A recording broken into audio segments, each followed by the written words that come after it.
nation's consumer supply chain faces severe disruptions if dock workers at ports along the East and Gulf Coasts go on strike, and the deadline is quickly approaching. Investigator Tim McNicholas is in Jersey City with the details and the possible fallout. Work at some of the busiest ports in North America could soon come to a halt. When my men hit the streets, from Maine to Texas, every single port will lock down. The union, which represents more than 40,000 longshoremen at 36 ports, including major hubs like Charleston, Houston, and Miami, is demanding wage increases as well as protection from job-killing automation. I've been fighting automation for years. They destroyed L.A. Workers are threatening to strike if a new labor agreement with shipping companies represented by the United States Maritime Alliance is not reached by October 1st. All activity in the Port of New York and New Jersey with regards to containerized cargo and automobile cargo will cease. Each year, more than $200 billion worth of goods, including car parts, construction materials, and produce pass through the Port of New York and New Jersey alone.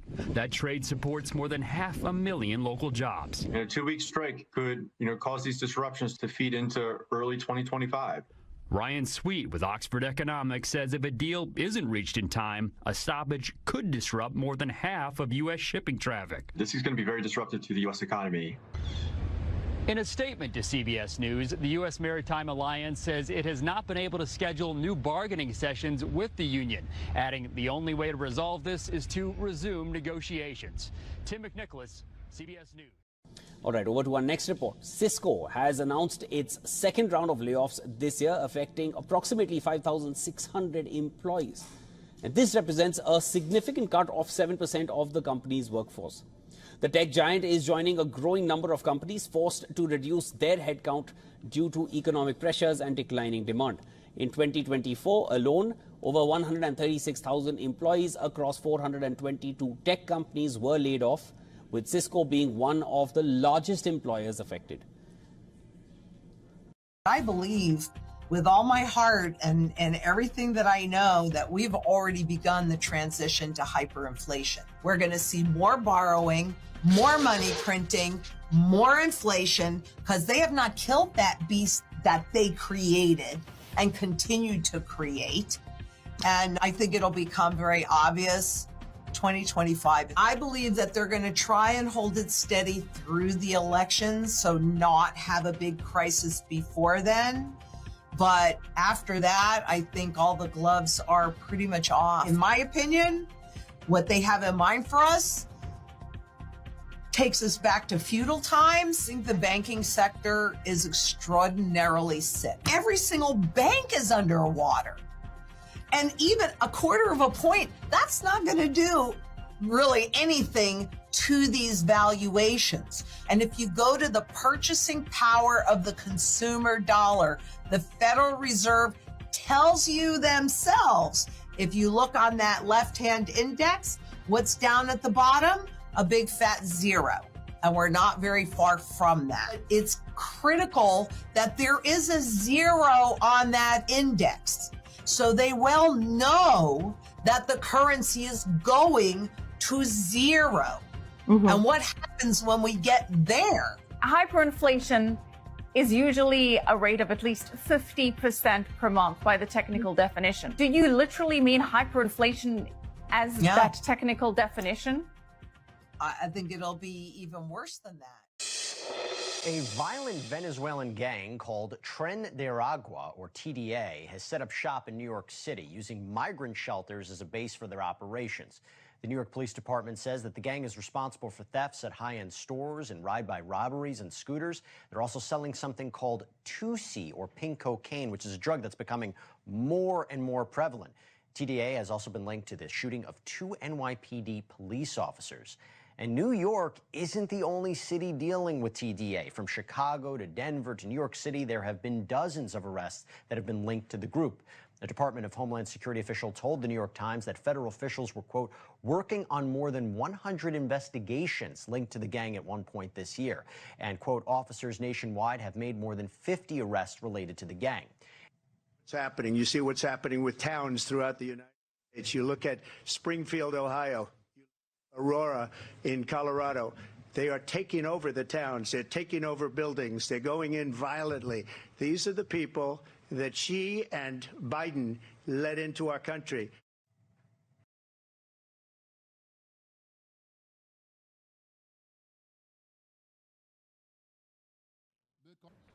I want to touch on a topic that hasn't come up yet today, and that's our preparedness to ensure the continuity of this institution in the face of the unthinkable happening if there is a mass casualty event, and the role that you all play in that.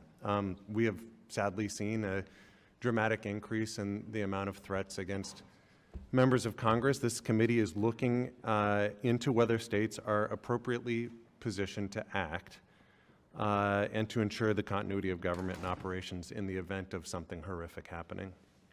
I know you all have enough to worry about, but this is a topic that the Select Committee on the Modernization of Congress looked at, and I think it is one that demands more attention, and thankfully, and I thank the chair for this, and Chairwoman Bice, a bipartisan group of us sent a letter to the Government Accountability Office and to all of you and to your fellow secretaries of state asking you to participate in a report that the Government Accountability Office is doing just to see whether we're prepared.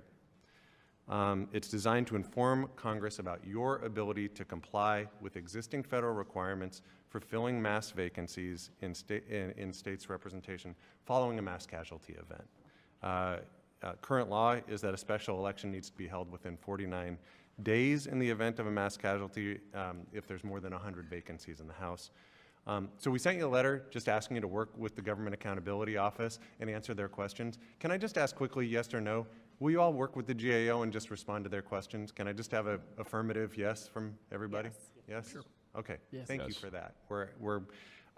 We will only be able to solve problems insofar as we understand the problem. So, and for you, Secretary Toulouse-Oliver, given your state's leadership of the National Association of State Election Directors and the National Association of Secretaries of State, both of whom we've spoken to about this before, could you just speak about the time and resources needed to effectively hold a special election from your perspective? And do you think the current law of 49 days is doable? Thank you very much, Representative, for asking that question. So we actually recently modified our special election law in New Mexico. We have a 100-day time frame that's codified between when the vacancy occurs and when the election has to happen. And that was really compacting the time frame. We felt as short as we could possibly do it, with also having a well-prepared, accurate election that the voters are ready for, as well as election administrators. 49 days would be really pushing it. I mean, by federal law, we have to mail out ballots 45 days before an election, right? So that gives you 4 days between a vacancy being created, candidacies being nominated and declared, right? I mean, I just don't think that's realistic. I obviously understand the urgency of filling those seats, obviously, but it would be a huge challenge. And the steps in the process, I mean, military voters, all of those sorts of things need to be accounted for as well, right? Absolutely. Again, 49 days, okay, and then on day 4 of that period, you're already mailing out ballots to your uniformed military voters and overseas voters. I think that's just incredibly unrealistic. So one of the things we're trying to figure out is, I mean, I hear 49 days and I think, man, that's a long time for Congress to be missing 100 members or more, right? Or in a mass casualty event, I mean, every time I go to the State of the Union, I think like, but for the grace of God, go we. So 49 days is a long time, and what I hear you saying is like, that would be really hard to achieve. Again, I think as election administrators, I think we can all say we're very used to making things work. We will make things work, whatever we have to do. You are not going to have as accurate an election, and it's going to be really hard for those election administrators to make that kind of time frame work in a way that ensures, that those overseas voters are getting their ballots, not to mention being ready for things like early voting and absentee voting in all the states. Very challenging time frame, Representative. I thank you for your response, and thank you for each of you for being willing to work with the GAO. We're trying to figure out whether there's a better way to do this. So thank you. I yield back. Gentleman yields back. Congressman Loudermilk is recognized for 5 minutes. Well, thank you, Mr. Chairman. Thank all of you for being here. I appreciate the work that you guys do. Look, whether we like it or not, election. Commitments embodied in the pact and its annexes reflect the collective will of member states and must guide our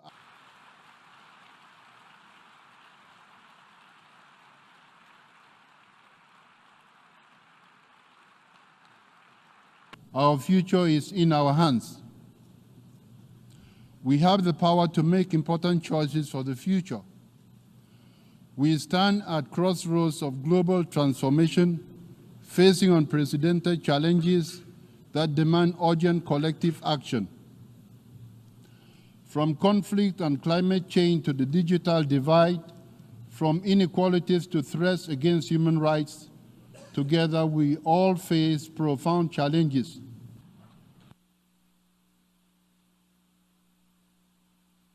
I called for this summit because 21st century challenges require 21st century solutions, frameworks that are networked and inclusive, and that draw on the expertise of all of humanity.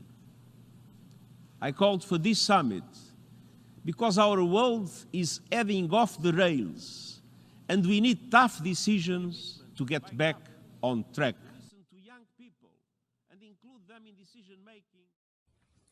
Hi, everyone. This is Dr. Sherry Tenpenny, and I want to do a quick update about a document that got passed by the United Nations this weekend called the Pact of the Future document. It's two parts, one on science and technology and one about the youth and future generations.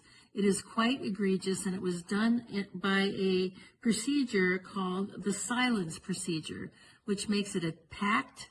And if no one objected, it is automatically adopted and put into the record as being completely adopted.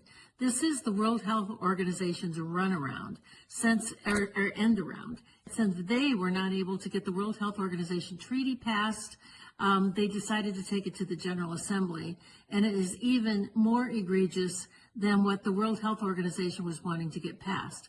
Let me just read you something really quickly about what is inside of this pact that is now being accepted by 193 nations around the world and equally open-armed accepted by our current administration.